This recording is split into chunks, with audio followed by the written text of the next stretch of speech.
أعوذ بالله من الشيطان الرجيم بسم الله الرحمن الرحيم والأرض مددناها وألقينا فيها رواسي وأنبتنا فيها من كل شيء موزون۔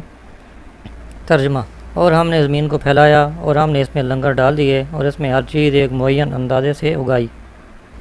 اس سے پہلے آیات میں اللہ تعالیٰ کی وحدانیت کے بیان میں آسمانی دلائل دیے گئے اور اب یہاں سے زمینی دلائل دیے جا رہے ہیں۔ چنانچہ ارشاد فرمایا کہ ہم نے زمین کو پھیلایا اور ہم نے اس میں مضبوط پہاڑوں کے لنگر ڈال دیے تاکہ وہ زمین والوں کے ساتھ حرکت نہ کرے۔ زمین میں مضبوط لنگر ڈالنے سے متعلق ایک اور مقام پر اللہ تعالیٰ کا ارشاد ہے۔ ترجمہ: اور زمین میں ہم نے مضبوط لنگر ڈال دیے تاکہ لوگوں کو لے کر حرکت نہ کرتی رہے اور ہم نے اس میں کشادہ راستے بنائے تاکہ وہ راستہ پا لیں۔ اور اسی آیت کے تحت علامہ اسماعیل حقی رحمۃ اللہ علیہ لکھتے ہیں، حضرت عبداللہ بن عباس رضی اللہ عنہ فرماتے ہیں، جب اللہ تعالیٰ نے زمین کو پانی کی سطح پر پھیلایا تو یہ اپنے اوپر موجود چیزوں کے ساتھ ایک طرف ایسے جھک گئی جیسے کشتی جھکتی ہے۔ پھر اللہ تعالیٰ نے اسے مضبوط پہاڑوں کے ذریعے اس طرح ٹھہرا دیا جیسے کشتی کو لنگر ڈال کر ٹھہرا دیا جاتا ہے۔ وَأَنبَتْنَا فِيهَا مِن كُلِّ شَيْءٍ مَوْزُونٍ، اور اس میں ہر چیز ایک معین اندازے سے اگائی۔ اس سے مراد یہ ہے کہ اللہ تعالیٰ نے زمین میں ہر چیز لوگوں کی ضروریات کے مطابق اندازے سے پیدا فرمائی، کیونکہ اللہ تعالیٰ وہ مقدار جانتا ہے جس کی لوگوں کو ضرورت ہو اور وہ اس سے نفع حاصل کر سکتے ہوں۔ اس سے اللہ تعالیٰ نے زمین میں اسی مقدار کے مطابق نباتات پیدا فرمائی۔ بعض مفسرین نے فرمایا کہ لفظ موزون حسن اور تناسب سے کنایا ہے۔ آیت کا معنی یہ ہے کہ ہم نے زمین میں ہر چیز مناسب اگائی۔ عقل سلیم رکھنے والا ہر شخص اسے بہترین اور مصلحت کے مطابق سمجھتا ہے۔ آیت میں مذکور لفظ موزون کی اس کے علاوہ اور تفاسیر بھی ہیں۔ وَجَعَلْنَا لَكُمْ فِيهَا مَعَایِشَ وَمَن لَّسْتُمْ لَهُ بِرَازِقِینَ۔ ترجمہ: اور تمہارے لیے اس میں زندگی گزارنے کے سامان بنائے اور وہ جاندار بنائے جنہیں تم رزق نہیں دیتے۔ اس آیت کا ایک معنی یہ ہے کہ ہم نے تمہارے لیے زمین میں زندگی گزارنے کے سامان بنائے اور تمہارے لیے وہ جاندار پیدا کیے جنہیں تم رزق نہیں دیتے، بلکہ اللہ تعالیٰ رزق دیتا ہے۔ دوسرا معنی یہ ہے کہ ہم نے تمہارے لیے اور ان جانداروں کے لیے زمین میں زندگی گزارنے کے سامان بنائے جنہیں تم رزق نہیں دیتے۔ یہ دو مفہوموں پر فرق اصل میں عربی گرامر کے اعتبار سے ہے۔ آیت میں زندگی گزارنے کے سامان سے کھانے پینے اور پہننے کی وہ تمام چیزیں مراد ہیں جن کی دنیاوی زندگی پوری ہونے تک انسان کو ضرورت ہے اور جنہیں تم رزق نہیں دیتے۔ اس میں اہل و عیال، لونڈی غلام، خدمتگار، چوپائے اور حشرات الارض داخل ہیں۔ ان کے بارے لوگ یہ گمان کرتے ہیں کہ وہ انہیں رزق دیتے ہیں۔ یہ لوگوں کی غلط فہمی ہے، کیونکہ اللہ تعالیٰ ہی انہیں اور انہیں بھی سب کو رزق دیتا ہے۔ وَإِن مِّن شَيْءٍ إِلَّا عِندَنَا خَزَائِنُهُ وَمَا نُنَزِّلُهُ إِلَّا بِقَدَرٍ مَّعْلُومٍ۔ ترجمہ: اور ہمارے پاس ہر چیز کے خزانے ہیں اور ہم اسے ایک معلوم اندازے سے ہی اتارتے ہیں۔ اس آیت میں شے سے مراد ہر وہ چیز ہے جو ممکن ہو اور خزانے سے مراد قدرت اور اختیار ہے۔ آیت کا خلاصہ کلام یہ ہے کہ تمام ممکنات اللہ تعالیٰ کی قدرت کے تحت داخل اور اس کی ملک میں ہیں اور انہیں جیسے چاہے عدم سے وجود میں لے آئے، اور ممکنات میں سے جس چیز کو اللہ تعالیٰ وجود عطا فرماتا ہے اسے اپنی حکمت اور مشیت کے تقاضے کے مطابق معین مقدار کے ساتھ وجود عطا فرماتا ہے۔ وَأَرْسَلْنَا الرِّيَاحَ لَوَاقِحَ فَأَنزَلْنَا مِنَ السَّمَاءِ مَاءً فَأَسْقَيْنَاكُمُوهُ وَمَا أَنْتُمْ لَهُ بِخَازِنِينَ وَإِنَّا لَنَحْنُ نُحْيِي وَنُمِيتُ وَنَحْنُ الْوَارِثُونَ۔ ترجمہ: اور ہم نے ہوائیں بھیجیں جو بادلوں کو پانی سے بھر دیتی ہیں، تو ہم نے آسمان سے پانی اتارا، پھر ہم نے وہ تمہیں پینے کو دیا اور تم اس کے خزانچی نہیں ہو۔ بے شک ہم ہی زندہ کرتے ہیں اور ہم ہی مارتے ہیں اور ہم ہی وارث ہیں۔ آیت کا خلاصہ کلام یہ ہے کہ بادلوں میں پانی پیدا کرنے اور ان سے بارش نازل کر کے تمہیں سیراب کرنے پر صرف اللہ تعالیٰ قادر ہے، اس کے سوا اور کسی کو یہ قدرت حاصل نہیں۔ اس میں اللہ تعالیٰ کی قدرت اور بندوں کے عاجز ہونے پر عظیم دلیل ہے۔ فرمایا وَإِنَّا لَنَحْنُ نُحْيِي، اور بے شک ہم ہی زندہ کرتے ہیں، یعنی مخلوق کو زندگی اور موت عطا کرنا صرف ہمارے ہی دستے قدرت میں ہے، اور تمام مخلوق فنا ہونے والی ہے اور ہم ہی باقی رہنے والے ہیں، اور ملک کی ملکیت کا دعویٰ کرنے والوں کی ملکیت ضائع ہو جائے گی اور سب مالکوں کا مالک یعنی اللہ تعالیٰ باقی رہے گا۔ وَلَقَدْ عَلِمْنَا الْمُسْتَقْدِمِينَ مِنْكُمْ وَلَقَدْ عَلِمْنَا الْمُسْتَأْخِرِينَ۔ ترجمہ: اور بے شک ہم تم میں سے آگے بڑھنے والوں کو بھی جانتے ہیں اور ہم تم میں سے پیچھے رہنے والوں کو بھی جانتے ہیں۔ حضرت عبداللہ بن عباس رضی اللہ عنہ فرماتے ہیں المستقدمین سے مراد وہ لوگ ہیں جنہیں اللہ تعالیٰ نے پیدا فرما دیا ہے، اور المستاخرین سے وہ لوگ مراد ہیں جنہیں ابھی پیدا نہیں فرمایا۔ امام مجاہد رحمۃ اللہ علیہ فرماتے ہیں کہ المستقدمین سے مراد سابقہ امتیں ہیں، اور المستاخرین سے سید المرسلین صلی اللہ علیہ وسلم کی امت مراد ہے۔ حسن رحمۃ اللہ علیہ فرماتے ہیں المستقدمین سے وہ لوگ مراد ہیں جو نیکی اور بلائی کے کاموں میں سبقت کرنے والے ہیں، اور المستاخرین سے وہ لوگ مراد ہیں جو ان کاموں میں سستی کی وجہ سے پیچھے رہ جانے والے ہیں۔ حضرت عبداللہ بن عباس رضی اللہ عنہ سے ایک روایت یہ ہے کہ المستقدمین سے وہ لوگ مراد ہیں جو صف اول میں نماز کی فضیلت حاصل کرنے کے لیے آگے بڑھنے والے ہیں، اور المستاخرین سے وہ لوگ مراد ہیں جو عذر کی وجہ سے پیچھے رہ جانے والے ہیں۔ شان نزول حضرت عبداللہ بن عباس رضی اللہ عنہ سے مروی ہے کہ نبی کریم صلی اللہ علیہ وسلم نے ایک مرتبہ جماعت کے ساتھ پڑھی جانے والی نماز کی صف اول کے فضائل بیان فرمائے تو صحابہ کرام صف اول حاصل کرنے کی بہت کوشش کرنے لگے اور ان کا ازدحام ہونے لگا، اور جن حضرات کے مکان مسجد شریف سے دور تھے وہ اپنے مکان بیچ کر مسجد کے قریب مکان خریدنے پر آمادہ ہو گئے تاکہ صف اول میں جگہ ملنے سے کبھی محروم نہ ہوں۔ اس پر یہ آیت کریمہ نازل ہوئی اور انہیں تسلی دی گئی کہ ثواب نیتوں پر ہے، اور اللہ تعالیٰ عقلوں کو بھی جانتا ہے، اور جو عذر کی وجہ سے پیچھے رہ گئے ہوں ان کو بھی جانتا ہے، اور ان کی نیتوں سے بھی خبردار ہے، اور اس پر کچھ مخفی نہیں۔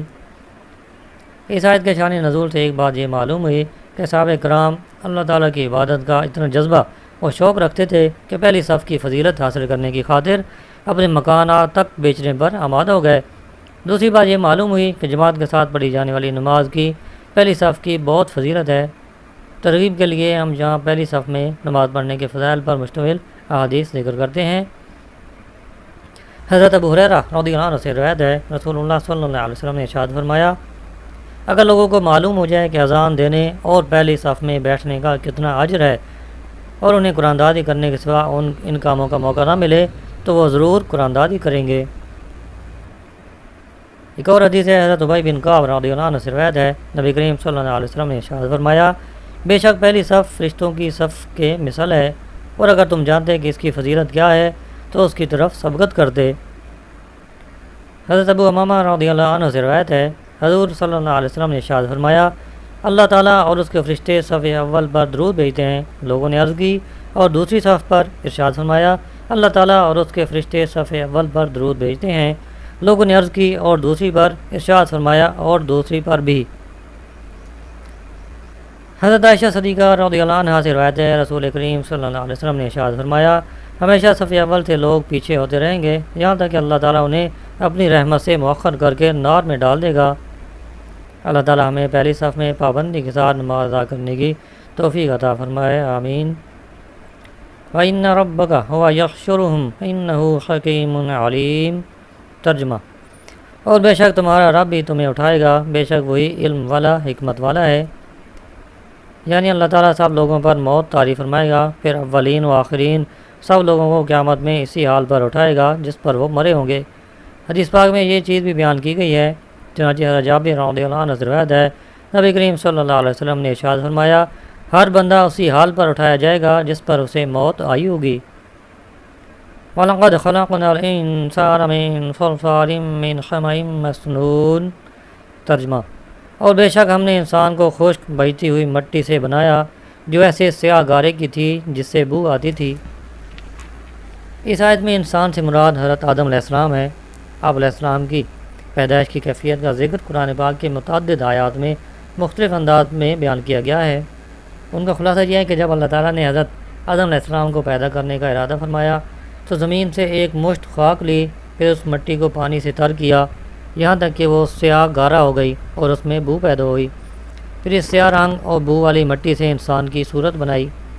جب وہ سوکھ کر خشک ہو گئی تو جس وقت ہوا اس میں سے گزرتی تو وہ بجتی اور اس میں آواز پیدا ہوتی۔ جب سورج کی تپش سے وہ پختہ ہو گئی تو اس میں روح پھونکی اور وہ انسان بن گیا۔ وَالْجَانَّ خَلَقْنَاهُ مِن قَبْلُ مِن نَارِ السَّمُومِ۔ ترجمہ اور ہم نے اس سے پہلے جن کو بغیر دھوئیں والی آگ سے پیدا کیا۔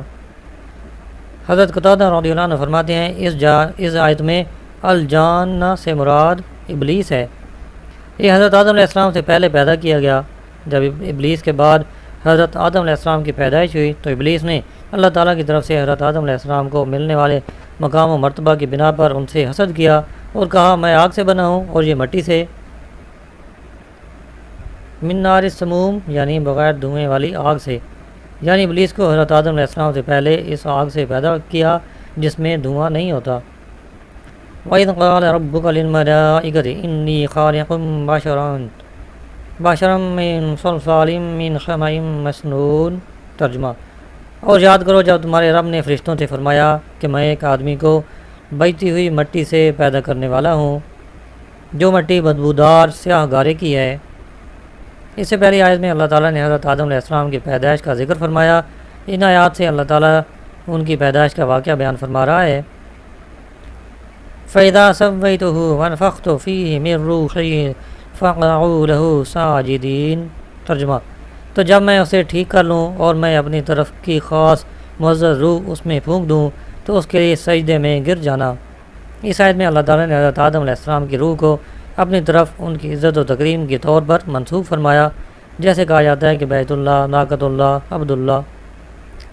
فَقَعُوا لَهُ سَاجِدِينَ تو اس کے لیے سجدے میں گر جانا۔ اس آیت میں اللہ تعالیٰ نے فرشتوں کو حکم دیا کہ وہ حضرت آدم علیہ السلام کو سجدہ کریں۔ یہ سجدہ تعظیمی تھا، عبادت کا سجدہ نہیں تھا۔ یاد ہے کہ یہ آیت اور اس سے اگلی آیت میں اس امت کے لوگوں کے لیے سجدہ تعظیمی کے جواز کی دلیل نہیں بن سکتی۔ چنانچہ جو لوگ سجدہ تعظیمی کو حضرت آدم اور حضرت یوسف علیہ السلام کی شریعت کا حکم بتا کر اس کا جائز ہونا ثابت کرتے ہیں، ان کا رد کرتے ہوئے اعلیٰ حضرت امام احمد رضا خان رحمۃ اللہ علیہ فرماتے ہیں سرے سے اس کا آدم یا یوسف یا کسی نبی علیہ السلام کی شریعت ہونے ہی کا ثبوت دے اور ہرگز نہ دے سکے گا۔ آدم علیہ السلام کی آفرینش سے پہلے اللہ تعالیٰ نے یہ حکم ملائکہ کو دیا تھا۔ ترجمہ ہے: جب میں اسے ٹھیک بنا لوں اور اس میں اپنی طرف کی روح پھونک دوں اس وقت تم اس کے لیے سجدہ میں گرنا۔ تو اس وقت نہ کوئی نبی تشریف لایا تھا، نہ کوئی شریعت اتری تھی۔ ملائکہ و بشر کے احکام جدا ہیں۔ جو حکم فرشتوں کو دیا گیا وہ شریعت میں من قبلنا نہیں۔ قصہ یوسف علیہ السلام سے اتنا ثابت کہ شریعت یعقوب علیہ السلام میں سجدہ تحیت کی ممانعت نہ تھی کہ انبیاء کرام علیہ السلام فعل ممنوع نہیں کرتے۔ ممانعت نہ ہونا دونوں طرح ہوتا ہے، یا تو ان کی شریعت میں اس کے جواز کا حکم ہو، یہ اباحت شرعیہ ہوگی کہ حکم شرعی ہے، یا ان کی شریعت میں اس کا کچھ ذکر نہ آیا ہو تو جو فعل جب تک شرع منع نہ فرمائے مباح ہے، یہ اباحت اصلیہ ہوگی کہ حکم شرعی نہیں بلکہ عدم حکم ہے۔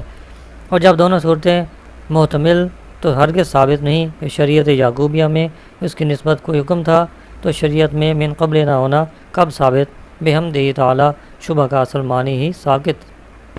مفتی احمد یار خان نعیمی رحمۃ اللہ علیہ فرماتے ہیں فرشتوں کا یہ سجدہ آدم علیہ السلام کی شریعت کا حکم نہ تھا، کیونکہ ابھی آدم علیہ السلام کی شریعت آئی ہی نہ تھی۔ نیز احکام شرعیہ انسانوں کے لیے ہوتے ہیں، نہ کہ فرشتوں کے لیے۔ نیز صرف ایک بار ہی فرشتوں نے یہ سجدہ کیا، ہر دفعہ سجدہ نہ ہوا، لہذا اس آیت سے سجدہ تعظیمی کے جواز پر دلیل پکڑنا جائز نہیں۔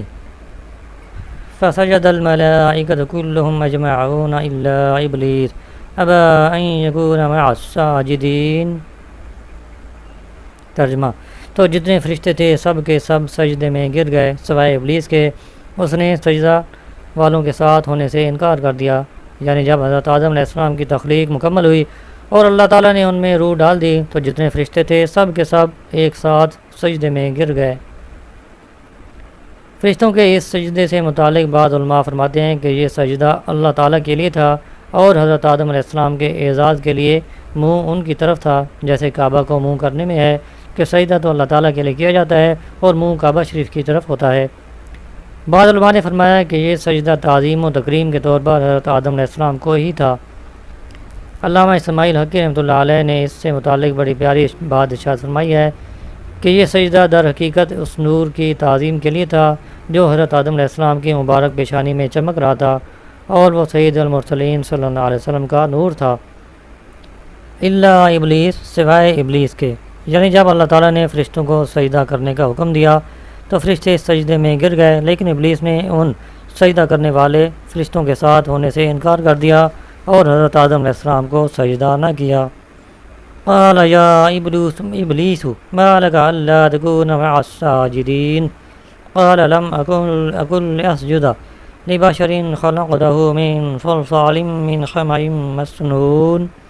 ترجمہ: اللہ نے فرمایا، اے ابلیس، تجھے کیا ہوا کہ تو سجدہ کرنے والوں کے ساتھ نہ ہوا؟ اس نے کہا، میرے لائق نہیں کہ میں کسی انسان کو سجدہ کروں جسے تو نے بہتی ہوئی مٹی سے بنایا جو سیاہ بدبودار گارے سے تھی۔ اس کلام سے ابلیس کی مراد یہ تھی کہ وہ حضرت آدم علیہ السلام سے افضل ہے، کیونکہ حضرت آدم علیہ السلام کی اصل مٹی ہے اور ابلیس کی اصل آگ ہے، اور اس کے خیال میں آگ چونکہ مٹی سے افضل ہے، اس لیے ابلیس نے اپنے گمان میں خود کو حضرت آدم علیہ السلام سے افضل سمجھا۔ لیکن وہ خبیث یہ بات بھول گیا تھا کہ افضل تو وہی ہے جسے اللہ تعالیٰ فضیلت عطا کرے۔ حضرت آدم علیہ السلام کو سجدہ نہ کرنے اور اس کی وجہ بیان کرنے میں شیطان نے 3 گناہوں کا ارتکاب کیا۔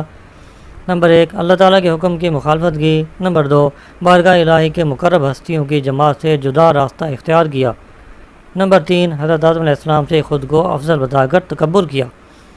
ان 3 گناہوں کا انجام یہ ہوا کہ ابلیس کی ہزاروں برس کی عبادت و ریاضت برباد ہو گئی، فرشتوں کا استاد ہونے کی عظمت چھن گئی، اسے بارگاہ الہی سے مردود و رسوا کر کے نکال دیا گیا، قیامت تک کے لیے اس کے گلے میں لعنت کا طوق ڈال دیا گیا اور اسے ہمیشہ ہمیشہ کے لیے جہنم میں جلنے کی سزا دے دی گئی۔